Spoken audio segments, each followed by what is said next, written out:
Hey guys, welcome back to the Glow Collective podcast. Today we have the founder of Mallows Beauty and the queen of all things self-love. It's Laura Mallows.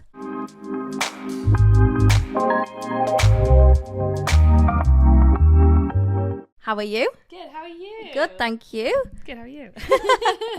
Welcome to Sheffield. Thanks, it's lush. Do you like it? Yeah, I actually really like it. Oh, yeah. good. I feel like when people come, like, we're not in London to set the expectations, like, a bit lower. No, I like it. Yeah, we've got some horses across the road. Yeah, cute. Stunning. Sunny, it's a sunny day. It is. It helps. If it was rain, you would be like, no. So we met at the summer party this year. Yeah. And I was like, you're coming on the pod. Yeah. So you're here. We've made it. Yeah, thanks for inviting me to the summer party. Did you have a good time? Yeah, it was so much fun. I'm glad you enjoyed it. Friends, you know? Yeah, you did. Because when you was chatting to someone, I honestly thought you'd been besties for years. Yeah. You'd met each other there, and I was like... In the lift on the way up. This is what we do, guys. Yeah. So I want to talk about the business. You are a female founder. So let's take things back to the very beginning. What made you want to do the brand? Oh, so many reasons. I think like I'd always wanted to start a business and I'd always like had like a million ideas. I did like a fashion design degree. So I always wanted to like create clothes, or then I worked in buying to buy handbags and I wanted to design a handbag brand, but like always struggled with my skin. Like I like had acne from the age of like 25 when I went to London and bought so many products that didn't work and just became really annoyed and frustrated with like the beauty industry. Like, why can't you just say like the realistic results you're going to get from skincare? Why are we not seeing people with spots in ads? Why are we not seeing people with stretch marks in ads? Why are we not talking about these things as they're real? And I went to a shoot. There was this like beautiful model. She had acne and it was all airbrushed. But at that point I was like, oh my God, I feel seen, you know, but no one's going to judge me with my skin because she's beautiful. She's got acne and she rocked her acne. Do you know what I mean? Yeah. And I was like, cool, this is going to be so cool. And they airbrushed it and I was like gutted. I was like, something needs to change. I want to start a beauty brand that like celebrates realness, talks about imperfections, the realistic results that you're going to get from products. Obviously we all want to like look after our bodies and feel good about ourselves, and like self-care makes you feel amazing, but I want to have like realistic expectations, but I also want to see real bodies, you know? And that was kind of like the foundation for Mallows. I actually got a job as a skincare bar. I was up there for like 20 days. My boss was like nuts, and I was like, do you know what, I'm not going to do this. So quit and started Mallows Beauty basically. So you've always been very creative and just had ambitions of business. Yeah, I think I've always been super ambitious. Like I've always wanted to be like the best at everything I've done and not afraid to take risks, I suppose. Yeah. And yeah, I don't know, I just kind of like this bubble was inside me, like this creative thing that I just couldn't, this idea that I just couldn't shift. And I was like, let's just do it, you know? So how do you even get started? Because I feel like there's people that want to start businesses, but it's like you've got this good idea. Yeah. Where do you even go from there? For me, like I started with product. Like product was everything that I'd always built everything on, like, you know, my degree, this is what my job was in. So I just started with that one product that I wanted to create, and the why. You know, I wanted something to help me with my acne, to make me feel amazing, to have those kind of like self-care moments, and then built everything around that. You know, I found a fantastic graphic designer, and for me it all just bubbled, you know. I had all these like ideas, okay, we're going to do this, and the packaging, and talking about the ingredients and what we were going to do on socials, and it just kind of blew up. So was it a quick success, or was it a real work in progress? I did have like the first year, I'd say it wasn't like a normal business, you know, like my first month I think I did like 50k, but there was like COVID times, so I quit my job, set up this business, and then COVID happened, and I was like, oh my God, everyone's on furlough and I'm sitting at home starting a business. I could be paid to sunbathe right now. Yeah. And I knew someone who had alcohol, so I spoke to the factories and made hand sanitizer. So we made like a lot of money off hand sanitizer like very quickly, which I could then invest into the skincare. So revenue, like I think my first year I did like 400k. So it was like a good first year. Yeah, like a good start of a business. Yeah. So what, apart from hand sanitizer, what was then the first product you made? Pineapple enzyme peel mask. which is still like one of my best sellers. It's amazing. So what's that? It's a enzyme peel mask. So it's like it doesn't like physically peel off. It exfoliates and brightens your skin. It's got vitamin C, vitamin A. It's amazing for acne, breakouts, blemishes. We've just done clinical testing on it, which has come back like amazing. Like loads of results of everyone feeling the same, as getting the same results.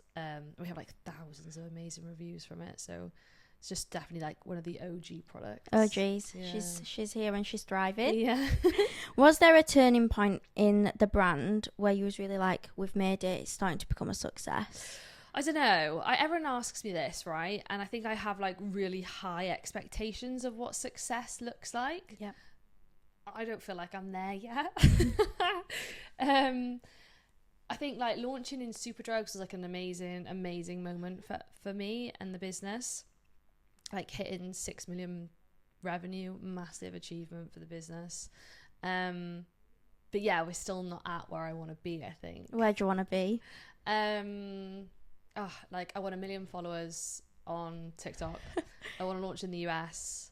I want to be like in the UK everywhere, you know, not just Superdrug. I want to be in Boots, in a like supermarket like Tesco or something. You just want to be seen everywhere. I want to be everyone, be like a household name, you know. I want to shave butter and body scrub in every single person's bathroom. Big dreams.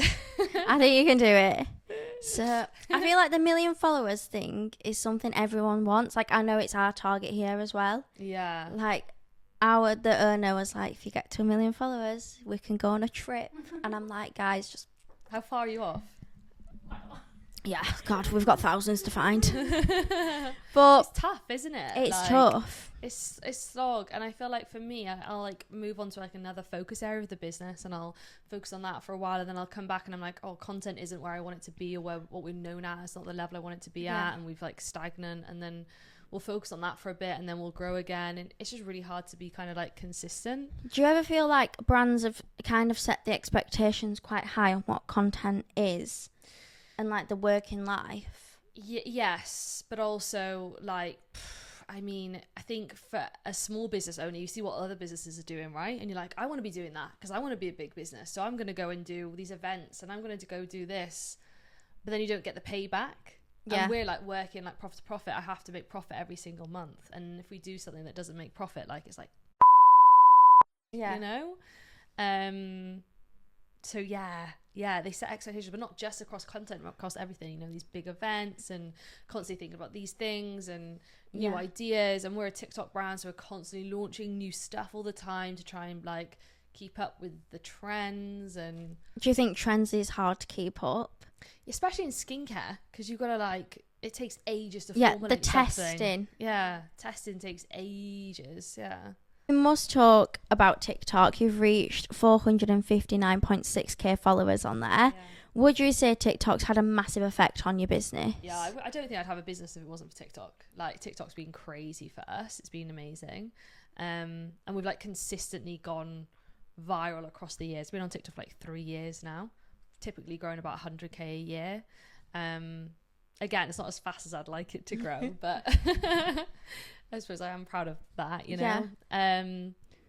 And yeah, it's been amazing for us. It's the reason I think we're in Superdrug and we're talking to bigger retailers and we're looking to launch in the US. TikTok live shopping is like massive for us. We just did 2 mega lives and they were like insane. Was that which one did you have the apron on? That was the Self-Love Parlour one. Yeah, I really liked that. Yeah, and I'm going on Made by Mitchell's Mega Live on Thursday as well, which I'm so excited about. We will get on to Made by Mitchell. So would you say that TikTok is kind of the point where it's good now? Like, do you worry about TikTok at all, or is it just like you've got the routine? Do I worry about TikTok? I worry about trolling. I feel like trolling is like massive on TikTok, and even on your page. Yes. Really? I didn't expect it on like a business page. Yeah, I think that. Oh, now like, you've made me worried. Yeah, like you see P. Louise, everyone's trying to cancel P. Louise like all the time. That's the thing that worries me about TikTok, is doing or saying the wrong thing, or feels like, I don't know if you were like this in school. One of the reasons I started my business, right, is because like I wanted to be accepted for who I am and I wanted to accept myself for who I am. And TikTok reminds me of that, being that little girl in school who was like 1 minute like a popular girl and everyone wanted to be a friend, and then the next everyone not talking to you and you were sitting on your own at lunch for like 2 weeks. That's what it feels like on TikTok. The cancel culture. Cancel culture. I kind of think it wasn't on TikTok for a bit. Like, I think it was very Instagram, and it's kind of come over to TikTok. TikTok was this beautiful platform. When I first launched on TikTok, everyone was so supportive. Everyone was supporting small brands, you know. We launched body scrubs that leaked, you know, and everyone was so lovely about it. We would then resend people stuff, and we were trying to figure out how to make the packaging not leak, because it wasn't leaking in the warehouse. It was only leaking on certain people's parcels. The supplier couldn't work out the oil. It was mental, right? But everyone was so supportive. You know, we sold out of everything, and we oversold, and people would be waiting for their honestly, they were so supportive of small business, because at the end of the day, I'm just a person who's never run a business before and just bought handbags. That's all my ideas. Do you know what I mean? I got a fashion design degree and I bought handbags. Like, not understanding myself, but everything apart from that has been like learning from failure. And I feel like TikTok used to be this like super supportive place where it would like raise you up, and you know, and you could compete with the big boys, you could compete with the L'Oreals, because you go viral, and you wouldn't have to have like millions of pounds of advertising budget like to be seen by that many people, you know. And now it feels like it's kind of the opposite. I feel like people are looking for fault, you know, or not understanding that we're not a L'Oreal. We don't have all the systems and processes in place. We don't know what these things are happening. So it feels scary, especially for someone who's like, you know, I've got loads of loans for my business, so my whole life, you know, I'm a single mama, like the only person that's fending for me and my daughter. Like, it feels scary, I think. Like, what if we say or do the wrong thing and it goes bad? You see all these brands that are getting a lot of criticism. Yeah. And it's I don't know, it's interesting. I don't know. I don't know. Yeah, but I feel like you might. Do you think you've got a bigger following now? Because I think if we look at your numbers and how popular you are and how much you are on TikTok Shop, I don't know if people know that you're still like a small business. Yeah. I think people think the same about us. Like, we're literally in every shop, but you come to our marketing team and there is 4 of us. Yeah. Like, it's us. Yeah. I think people don't always realise that we are the ones that one day we're doing a podcast and the next day we've got our hair up in a bun and we're really working hard. Yeah. You know what I mean? Like, sometimes I feel like Hannah Montana, best of both worlds. Like, 1 minute we're glam, the next it's a real struggle over here and we're just trying. Yeah. I don't know. I think it's tough. Like, I've gone on a bit of a tangent, but like Jo Marie and so many people have committed suicide, right? Because of like, I don't know why. Probably, again, I'm going to say the wrong thing, but like, mental health is like a challenging thing anyway in life, isn't it? And then you go on TikTok and it seems like at the moment such a negative, critical place, and it's like, I don't know. It feels like when you were in school, it's like really traumatizing that it's like very clicky. Yeah, and a lot of the girls that we've had on that are also influencers were saying the minute an ad, a brand puts paid behind one of their posts, it like opens the floodgates of negative comments. Interesting. And I don't know if it's because it's getting into the wrong audience. Yeah, maybe potentially. Yeah. It's just because I feel like your following is probably positive, but the For You page, my community is like amazing, like incredible human beings that like support me on every live, comment on my posts, like them, buy everything. Like, you know, I've got a diehard community. Like TikTok always say that my stats are totally different to any others on TikTok. Majority of stats on TikTok, people just buy once, and then they disappear from that brand, and my followers buy like time and time again. So yeah, my community is like die hard and incredible, but there is this portion of TikTok that you kind of think 1 minute you're doing really well and then the next it's scary, especially when you see brands like P. Louise who are bigger doing so much more, getting so much hate. It's daunting, I'd say. But then I think other haters, they're customers.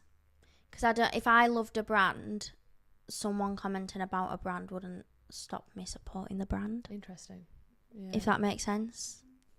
You're not a person, though, who I feel like would be easily swayed by something. You're like very strong-minded, aren't you? Yeah, that's true. You could put it like that. Yeah. Okay, so if you had to give top tips on building a business on TikTok, what would they be? Authenticity, for one. Like, the reason why you creating your business. What is it? Is it to solve a problem? Is it because of your life? Is it something that you can't live without? Like, what is the reason? Like, the authenticity and the purpose behind it, and having that amazing story, that because people can tell if you're lying as well, right? Yeah. Like, if you're just doing it to make millions, like, own it. Say that you want to make millions. I don't know. Like, be authentic and be you. And like lean into content, like really go out there and see what's working, like test loads of stuff, have a look what everyone else is doing, try and find your niche, don't copy but take inspiration, and get live shopping, I think, as well. Like get hosting lives, get yourself out there, get your content out there, show how you're making it, your USPs, and get live and get talking and get building that community. Do you think personal branding's key? It is, yeah. It's something that I think Mallows, back in the day, I used to be like all over Mallows, and I used to use the Mallows Beauty handle like it was my own handle. Yeah. And then I flipped it to them being a bit more businessy. And I was like, I'm going to start my own handle. And then I just I'm really bad with like consistency. I don't know if I get distracted doing other stuff in life. And then I'm like, oh, God, I haven't posted for like 4 weeks. Oh, whoops. But yeah, I think personal branding is everything. Like, there's some amazing founders that are on socials at the moment, and I see their accounts rather than their business accounts first, Yeah. So I think personal branding is everything now. Yeah. But even like Sisters and Seekers, like their branding is their staff. Yes. Yeah. And I love that. Like, they are killing the social game. I do love them. Yeah. But yeah, when you pick your social media team, are you very aware that they're going to be on? Yeah. So Sam, who was my content creator, she was happy to be like the face of Mallows, and I had a bit of a tough year last year, and I didn't want to be the face anymore, because I'm like, do you know what, I need to take a bit of a back step from being all over socials. I just need a little bit of time to myself to breathe. I was like totally burnt out.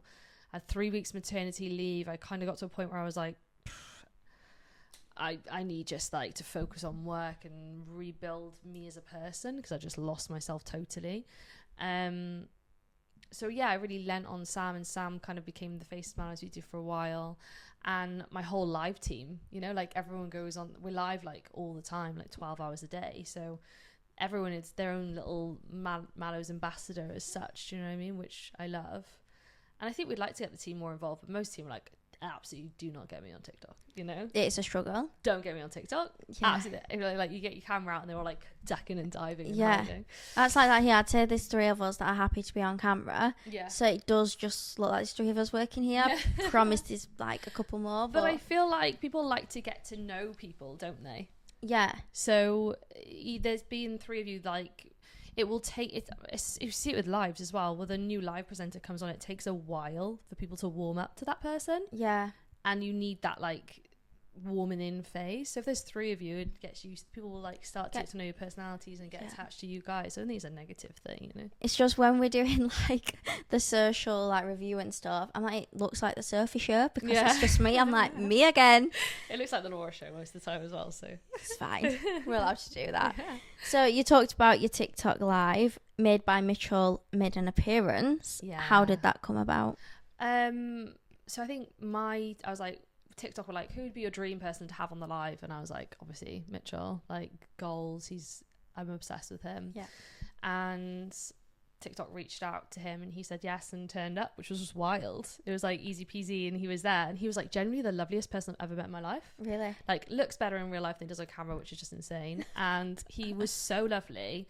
He went into the room and said hello to like every single person individually. Yeah. And I was like, whoa. Like, I walk in and I'm like, I don't know. I'm like an extroverted introvert. I'm extroverted, but I'm also like really introverted. So I'm like, he's just such a lovely, kind-hearted person, He kills the game as well. Kills it. His content is like next level, isn't it? Yeah, it's Yeah. So do you do your lives at the TikTok studios? The or mega lives, in-house? yeah, we do. We've done both of the mega lives in Manchester, in the studios in Manchester. Yeah. Yeah, we had a tour and I honestly felt like I was on QVC. Yeah. I was like, wow, this is great. And is massively based on female empowerment and self-love. How important was it for you as a female founder to have that key messaging? I think for me, like, I don't ever want to do anything without purpose. Like, I'm always like thinking of new businesses, and I always have to have like a why, Yeah. like a bigger reason to what I'm doing. I didn't, especially all this stress and the risk of like starting a business, it just wouldn't be worth it to, like, for me without the Yeah, like why. a bit half-hearted. Yeah.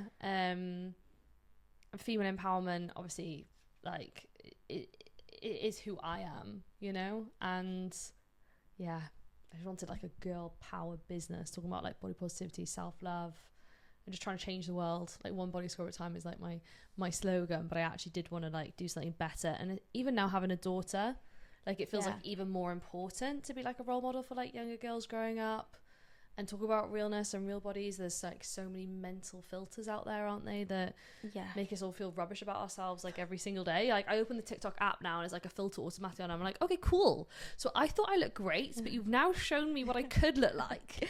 If I had this, Yeah. So cool, thank you for ruining my day. And you take it off and you're like, thanks, you know. I like, thought I looked stunning in like 2 seconds before this. Yeah. Bit stressful. Yeah. What's worse is when you open your camera and it automatically goes on front-facing camera. I know. Don't enjoy that experience. Yeah, awful. I'm like, awful. Please don't do that to me. I think founding a business that preaches self-love so much, which I do think is great to see on social media, but do you think there's any kind of pressures for you to feel like that 100% God, of the time? Yes. And it's not my reality at all. Especially after having a baby. Yeah. And like just stuff that's gone in my personal life. Obviously, I like yes, it's hard. It's really hard. And I think sometimes people meet me and they think I'm going to be this like self-love preaching person. Yeah. And I'm like, no, I'm real. Do you know what I mean? Yeah. Like, and do you know what? Is that fake? I don't know. Like, No. like, I don't, like, you know, people who like love themselves and say, oh, I don't have a bad body image day. I just don't believe that. No, everyone has a bad day. I don't know if that's really, maybe that's like really short-minded, but like, I genuinely don't believe anyone, apart from my boyfriend, who literally loves himself inside and out and is the most confident person I've ever met, and that has the self-esteem of like, is unreal, right? And so I was like, I want to be in your brain. But like, for girls, I don't know. I don't believe anyone who doesn't have a bad body image day. Yeah. So, yeah, I struggle. People meet me and I think they think I'm going to be like, love myself inside and out. And I'm like, if I'm having a bad body image day, I'm very vocal about it and I'm open about what's going on in my mental health. And I do struggle with my mental health, which is why I started my brand. Like, I get anxiety, I get anxious. It's just who I am. And I'm trying to learn and juggle it at the same time as everything else. I'm a single mum. You know, that comes with its own challenges. Having a baby totally changes your body. Did not realise how different your body would be after having a baby. Genuinely did not realise. Really? Not to scare you, but like... I'm scared. But like, it does. And I think I just thought I was just going to be like, back to me. Yeah. Not snatch back. I was in no like rush, you know, but like, I didn't think that without healthy eating and exercise, my body will never look the same again, you know? And I think that's difficult to deal with. So yeah, self-love is something, I love myself on a different, higher level, I would say. Like, now when I'm having a bad body image day, instead of being like, oh, you can't possibly think that way, I'm like, this is normal. Yeah. You know, you're human. Like, it's fine to, and I'm just like, I love myself in a different way. You know, I like care for myself rather than trying to speak to myself like a best friend all the time versus Negative comments to yourself. critical person. Like, you're trying your best. And yeah, I'm learning along the way. Yeah. Just a little rant there. As a female founder and businesswoman, what would your advice be for anyone out there who's wanting to start a business? I mean, I think just do it. I think if there's something that you want to do, and like, just do it. Start small and test. Like, really test. And I think for me, I just went for it and ran with it. Get someone who knows numbers. really make sure you're making a good margin and you've got that like P&L sorted. That's different advice I've ever done before. But if you get yourself in like a little bit of a hole, it's really hard to get out of. And profit is something that we're constantly talking about all the time in my business. We spend a lot of money on marketing, right? Influencers are expensive, ads are expensive. It's just expensive, and it's trying to keep the lid on everything. So I think kind of like have an amazing idea, test it, get on TikTok, but also kind of like nail your numbers as well. You know, this really sounds really boring. But it's the key of a business. Got to be making money. You've got to be making money. Like, where are your outgoings? So what are you going to spend on your marketing? You know, what is your cost of goods? What's your margin? All of those things, and kind of like really have some good numbers. The numbers say it all, and then go for it. Go for it. Go and have fun. Just stick in within your budget. I am awful at, by the way. Awful. Oh, are you a spender? I love to spend money. I'm very good at it. I am very, very good at It's one of your top skills. It is my number one top skill, and I hired a finance director, and he does not like me. I went to buy Louis Vuitton handbag for the Mega Live giveaway, and I got to the till, and my card got declined. Oh. And I was like, okay, so I went again. Like, obviously, Louis Vuitton, you're in this bag. You go to buy a bag. You feel like your fancy pants. You've made it. Do you know what I mean? And then you, like, scan my card, and it got, like, declined twice. So I rang my finance director, and I was like, hey, my card's been declined. He was like, yeah, I've blocked you out of all the cards because you were told to upload your receipts, and you haven't, so you've been blocked. And I'm there, like, in the middle of Louis Vuitton, like, no. No, it's my business. Yeah. So when someone else had to buy it, basically, on the business, someone else had to buy Someone it. had to bring the card. Yeah, and they're like, hi, CEO, but like, all my cards have been declined. Someone else whips out their business card, like, don't worry, I'll get this. I'm thinking, okay. Okay. Question I ask everyone, and the last question. Yeah. Who would be your dream guest on this podcast? Oh, I feel like get Made by Mitchell on, or P. Louise. Maybe I Mitchell or P. Louise, and ask them some like really good like businessy questions. That'd be a good one. I'd be happy with some either. marketing questions, how to go viral. I want to know how to do the P. Louise voice. Oh, yeah. I can't do it. I've really I practiced. feel like you would nail it. I can't do it. I've really tried. Go on. No. I need to hear the girl and the guy do it. Yeah. What's he called? The guy. I really love him. Daniel? Daniel. Yeah. Love him. Yeah. He could tell me anything. Yeah. I feel like you two are besties. Like I love his sparkly trousers that he sometimes wears. Like, love him. Thank you so much for coming on the podcast. Thanks for having me. Loved having a little chat. Thanks for watching today's episode. Make sure to tune in to next week's. Bye.